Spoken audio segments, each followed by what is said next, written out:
Welcome to Mortgage Innovators Cybersecurity Panel. My name is Veronica Nguyen, co-founder and Executive Vice President at BeSmartee. Today, we will be discussing what you should be doing immediately in this environment.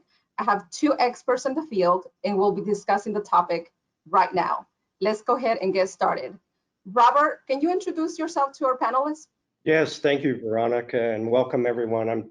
It is a privilege to be part of the Mortgage Innovator Conference and definitely a privilege to be part of this panel.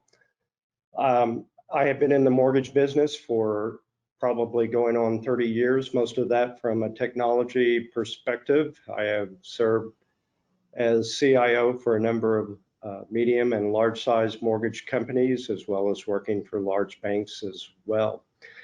Currently, I am the president and founder of Inventiv Technologies. We are a managed service provider and a consulting firm, and we specialize in all things mortgage and financial services. We cover a wide variety of products and services that we offer to our clients, one of which also happens to be cybersecurity. Thank you, Robert. Let's go ahead and move to our next expert panelist, Suri. Can you introduce yourself to the audience, please?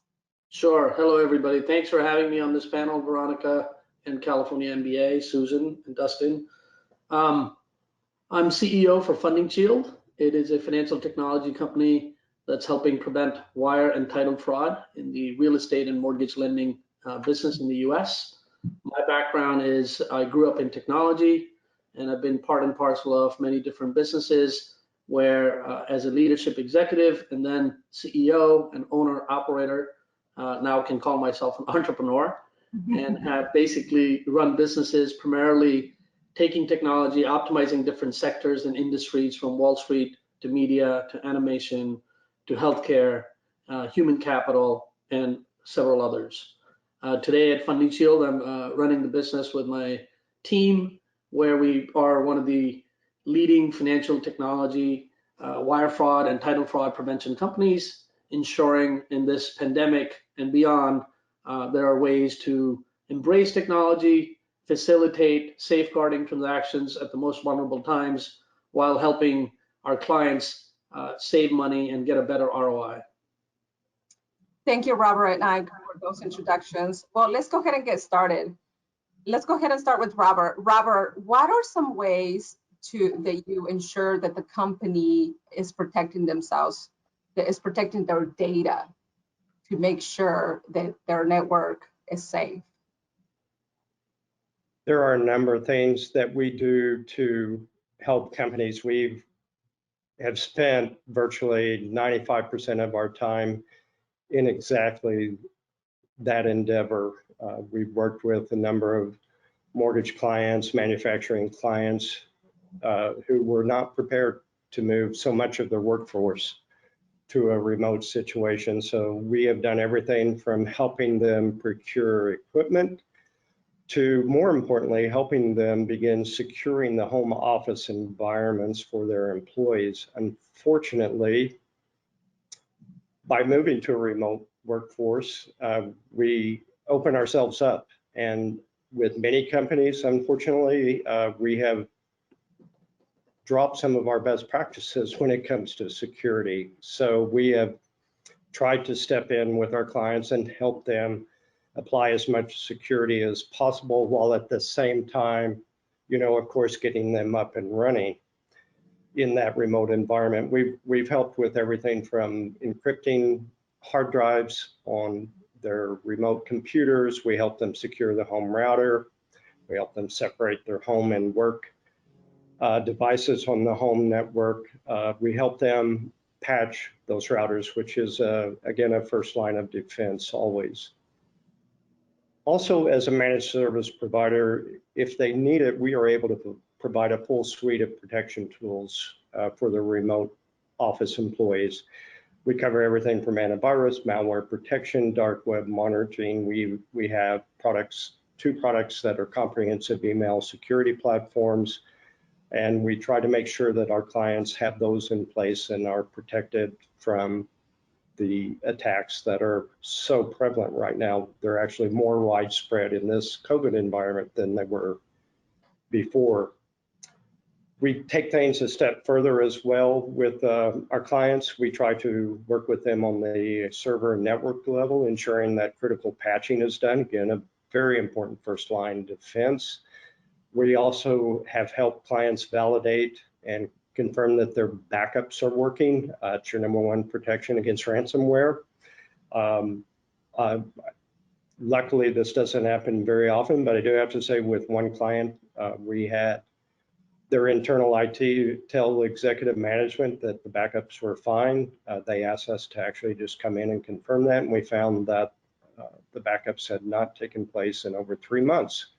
Wow. So we jumped in and helped them get that set up and provided a validation method for them.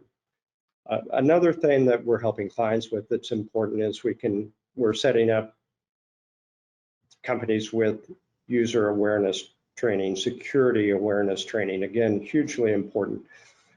People are often our weakest link when it comes to cybersecurity, and this is true with phishing emails and those types of attack. It's very important.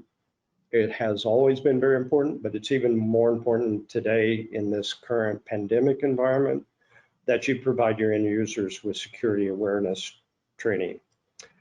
Another very important thing that I want to bring up quickly that we help with is security event logging and alerting solutions. Again, this is how basically you're determining if someone has breached your network and how you're figuring out where they are, what they're doing, that type of thing. So that's very important, and one of the main things that we'd recommend to our companies that are listening today. And then finally, if you haven't, you should be implementing multi-factor authentication. We've helped a couple of clients set that up that have not had it.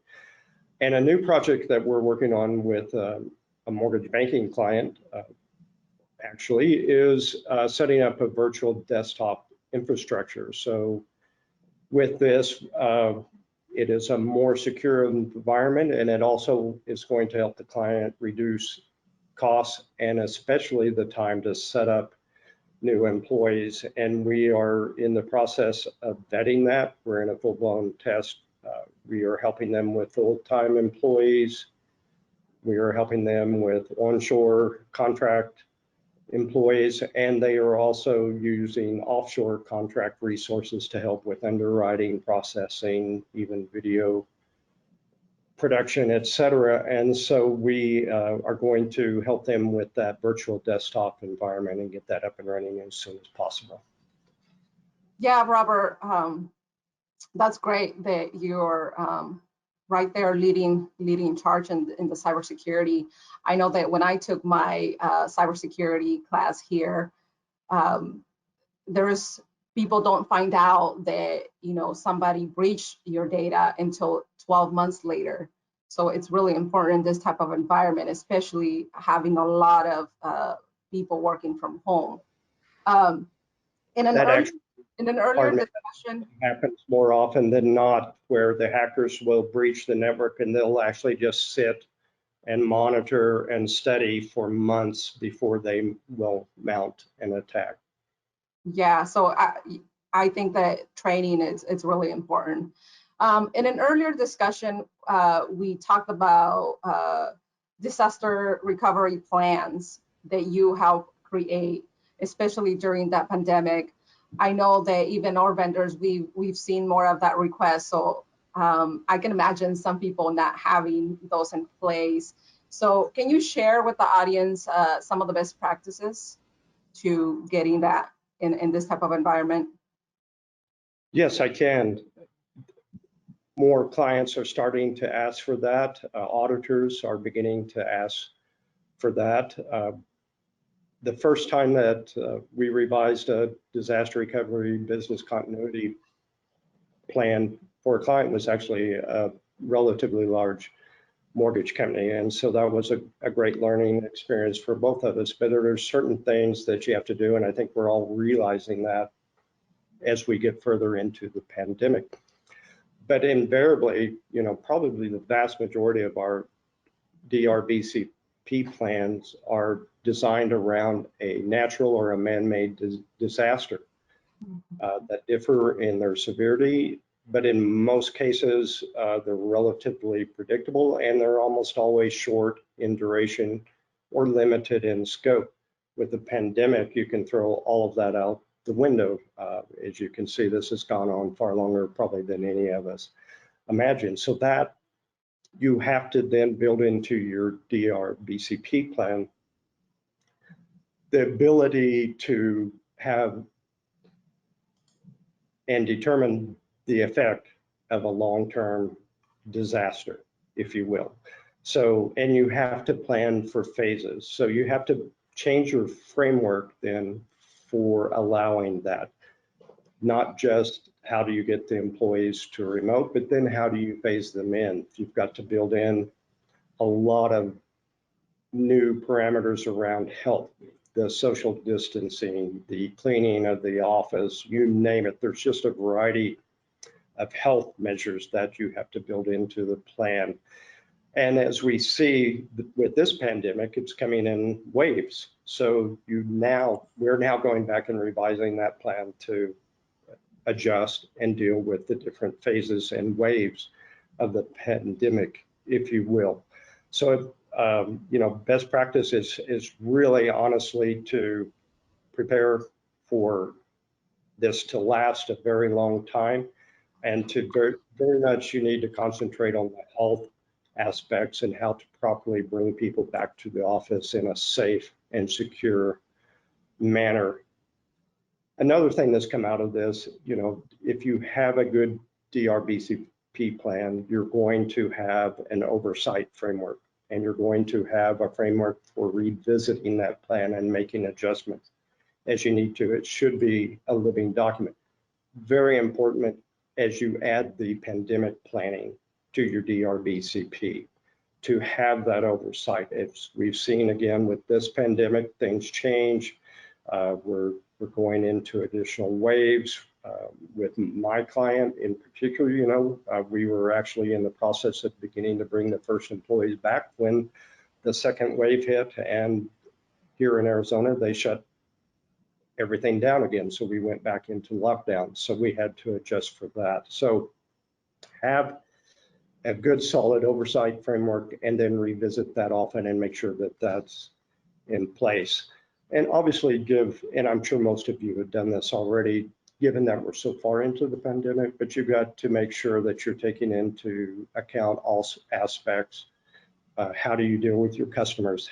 Do you set up televideo meetings? Do you have them only come to certain offices? How do you limit their contact? You've got to make sure you're providing masks and hand sanitizer and all of those types of things. So there's a lot of small things, a lot of large things that you've got to really take into account when you're faced with a pandemic such as this one.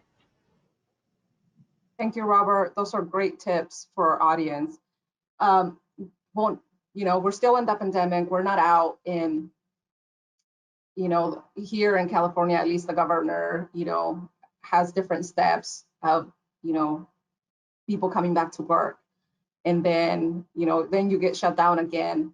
So definitely we do have to be flexible in changing those plans there as we see fit.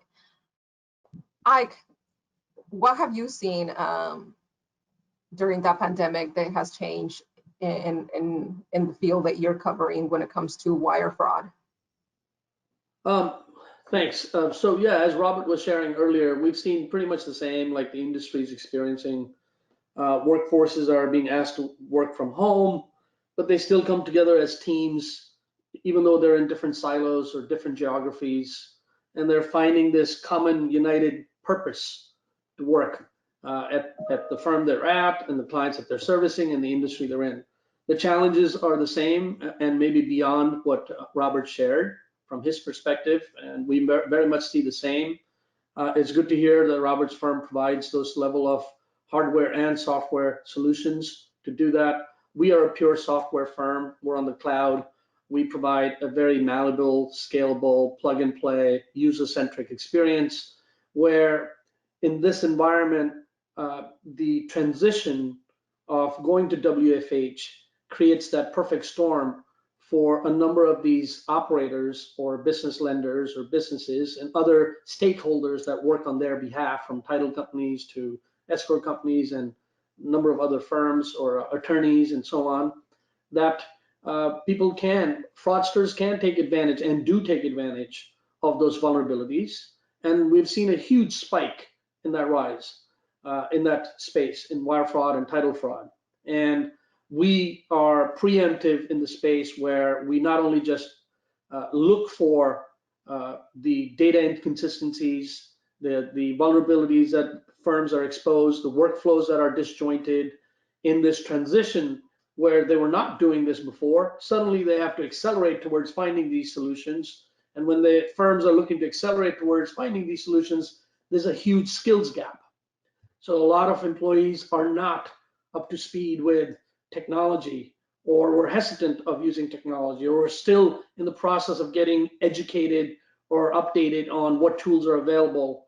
And this industry is such that over the last 10 years or more, a ton of technology initiatives have been made. However, there is no one standard protocol in play for them to use as a Microsoft Office, plug and play, use it.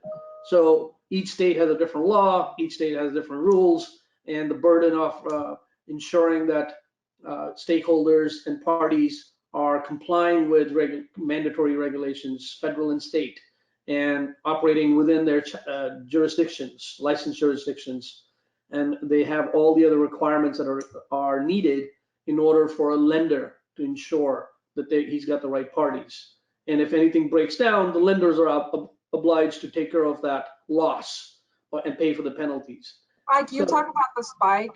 You talk about the spike in fraud during the pandemic. Yes. Do you have some numbers you can share with the audience what the spike looks like in? Yeah, absolutely. So our firm is a real-time data analytics company that is an exchange.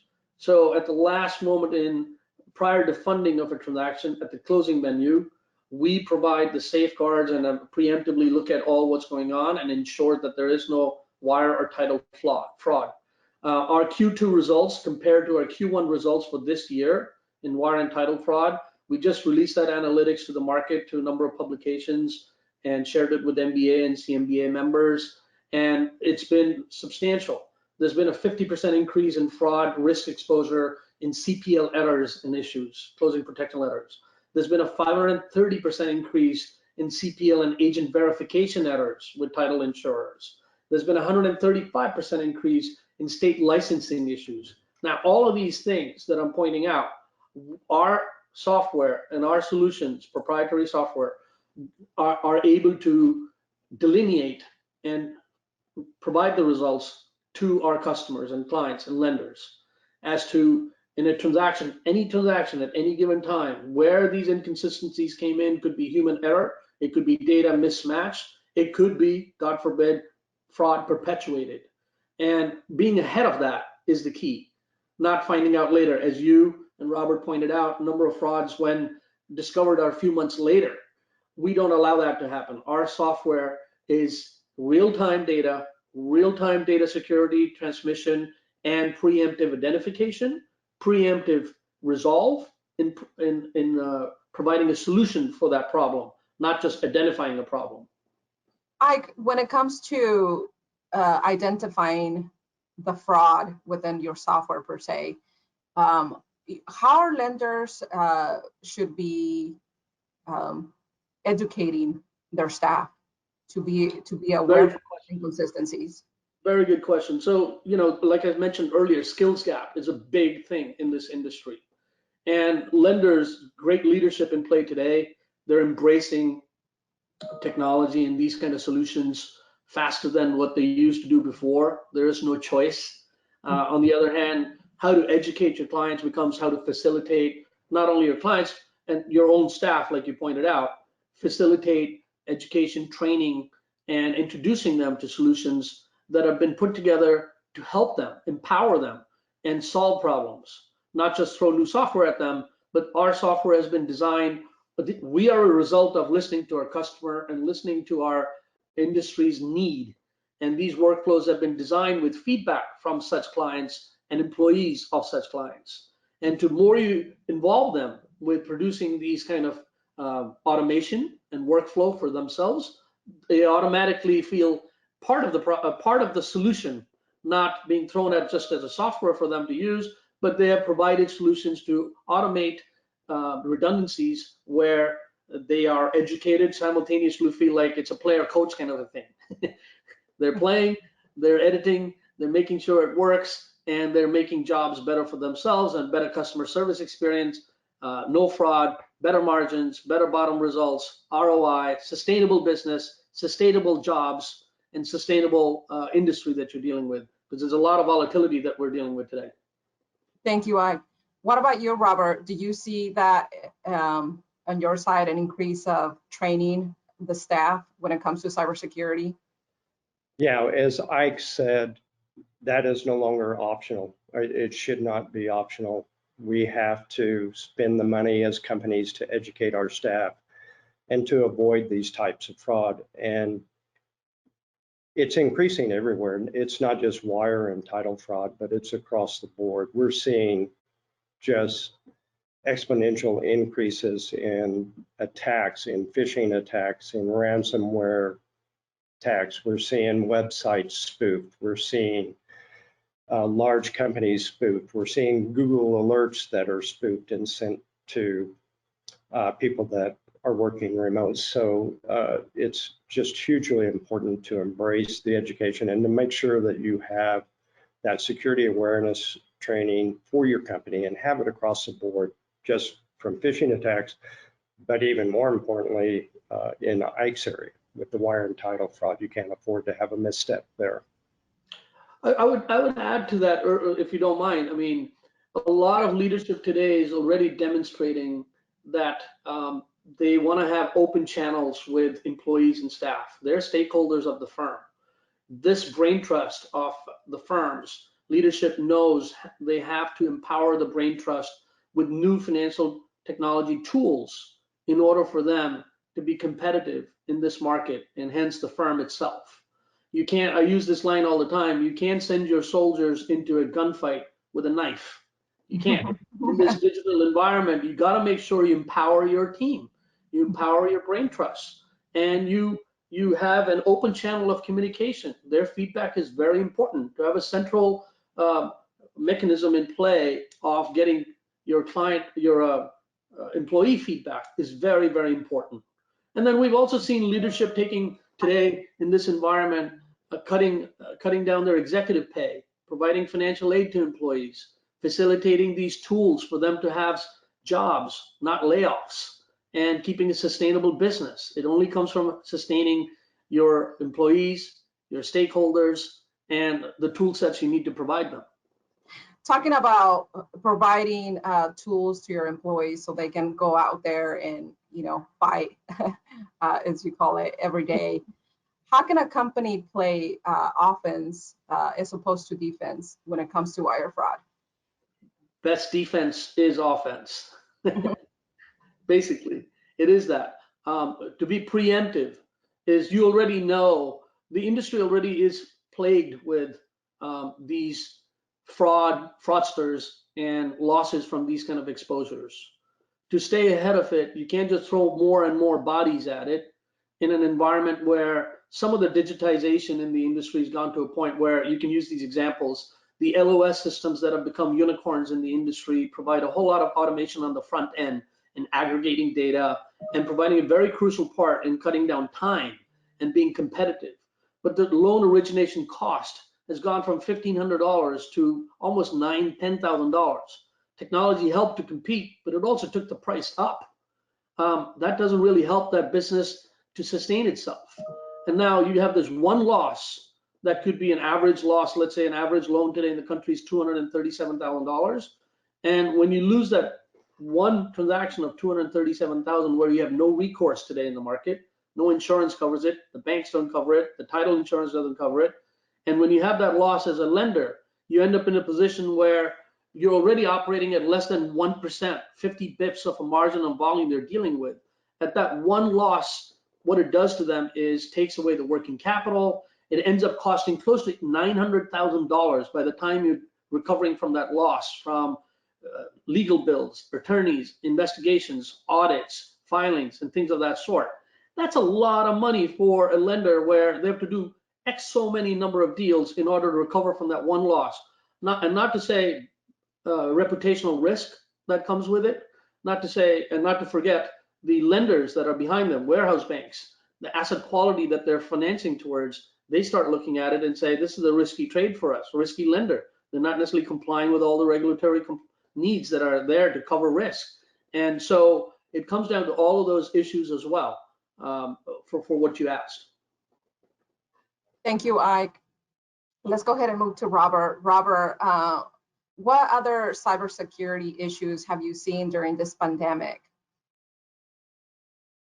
There's a number of different things. You know, a lot of what is happening is just an increased number of attacks and different variety of attacks that have always been there. So the phishing emails have gone through the roof.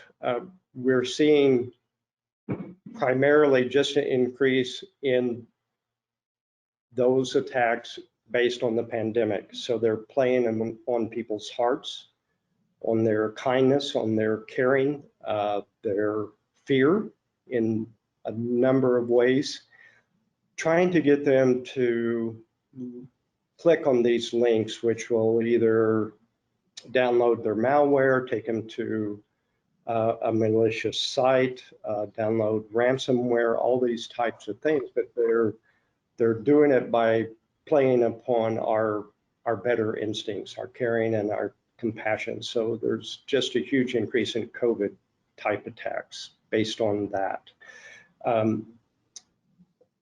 We're also seeing a big increase in attacks through social media in the same way. There have been a number of malware attacks that have come through the COVID mapping. You know, hey, here's a good thing, track where the COVID is most prevalent, and you click on the map, and the next thing you know, you've downloaded malware. So, you know, it's all these types of things: malicious websites, hijacked websites, spoofed websites, social media, and increased phishing attacks that look good on the surface, but are not. Now, cybersecurity, it's a really hot topic, and do you think that mortgage lenders are prepared to have the type of staff that is needed to put everything in place? And if they don't, what should they be doing? Or, you know, maybe a smaller institution that doesn't have the deep pockets, it's a bigger lender. Very good question. If you don't mind, Robert, I'll jump in. Go ahead. Yeah, so Veronica, very good question. There's so many different lenders in the country, as you know. There's banks that have tons of resources, and then there's non-bank lenders that don't necessarily have deep pockets and have to operate in an environment where they have limited resources depending on the size of their institution. And so not everybody can afford to throw a lot of people at it. Unfortunately, since 2008 and the global crisis, the burden of all these new regulations and rules that they need to comply with falls on the lender's shoulders. And then when you look at the country that's so large and has 50 states where you've got 50 different statewide rules, regulations, and requirements, then add to it attorney versus non-attorney states, then add to it all the other stakeholders that work on behalf of the lender. If anything goes wrong with them and they're not checked before you use them, that burden sits on the lenders. That task is a very heavy burden on their shoulders. And not everybody can throw a whole lot of resources on ensuring every transaction has been vetted by state, account, wire, ownership, insurance, E&O, attorney, escrow. By the time you go through that grid, it's a very large task. And to close that transaction in an environment where everybody's saying that, oh, we'll take, rather than 60, 90 days that it used to be, now we're going to do it in 1 week. Very, very expensive for lenders and very onerous work.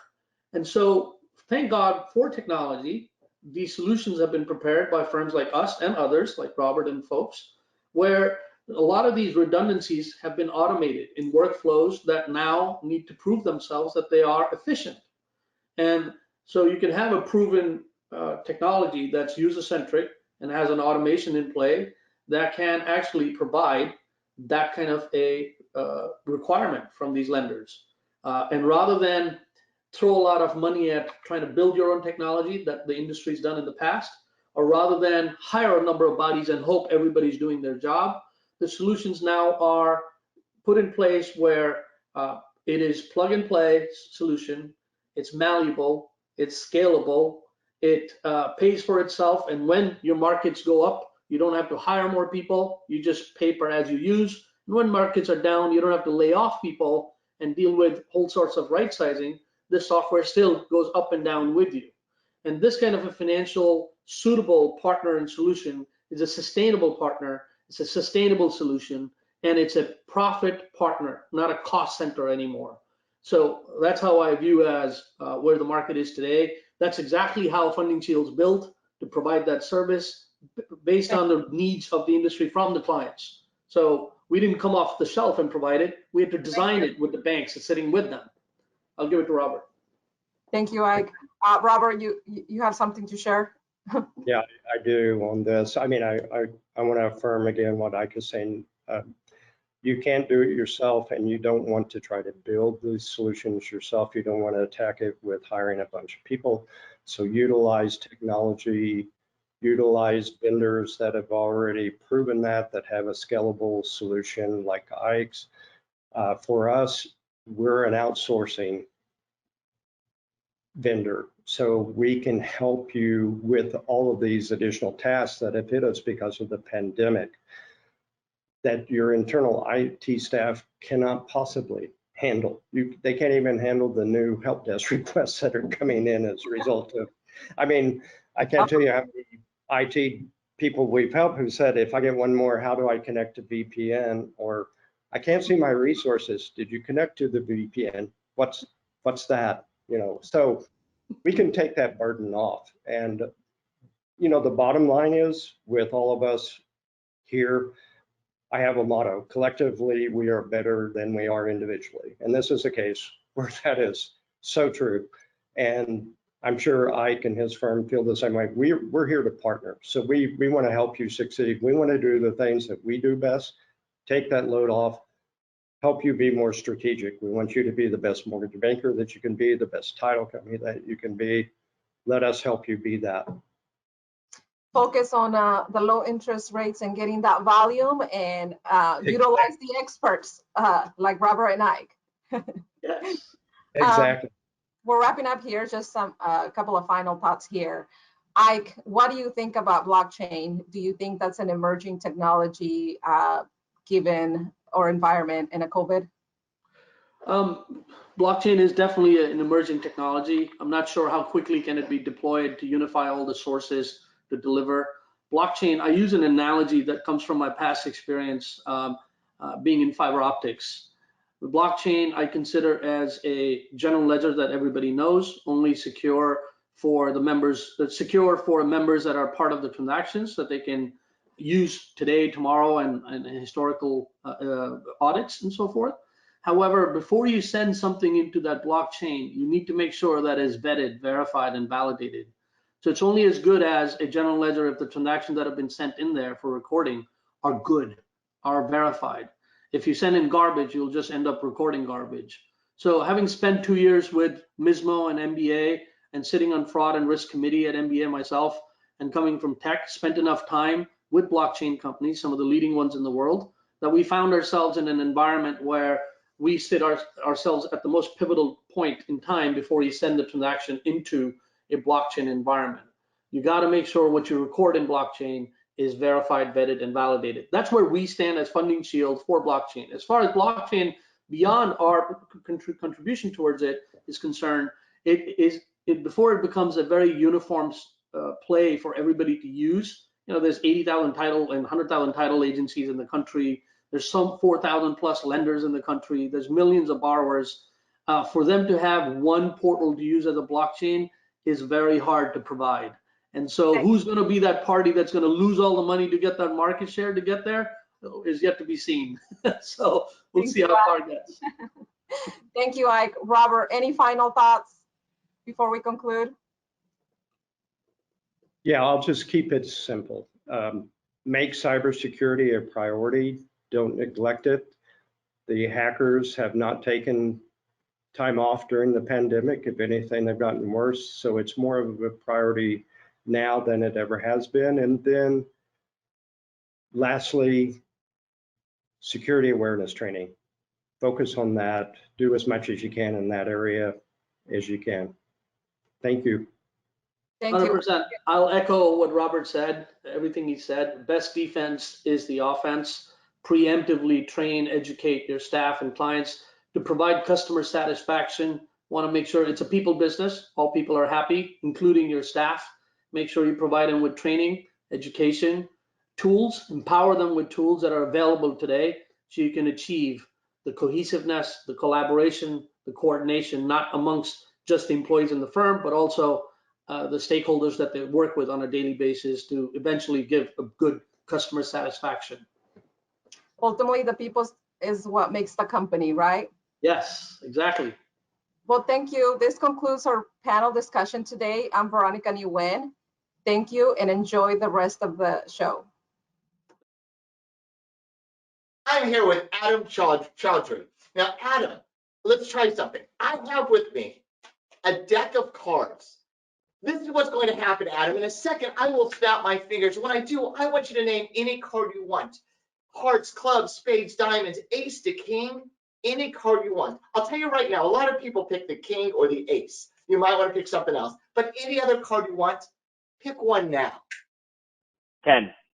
10 of hearts, clubs, spades, or diamonds. Hearts. Hearts. Do you feel like I made you say the 10 of hearts?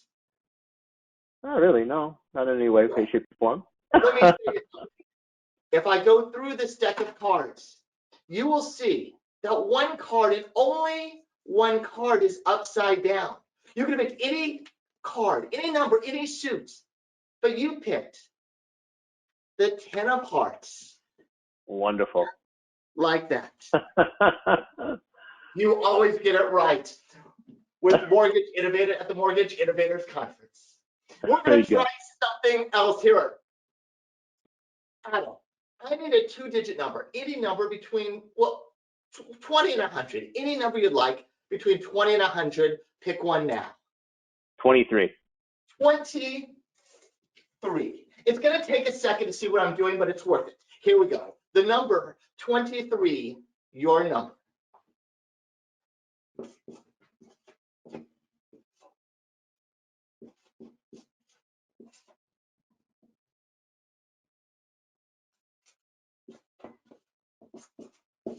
Yep.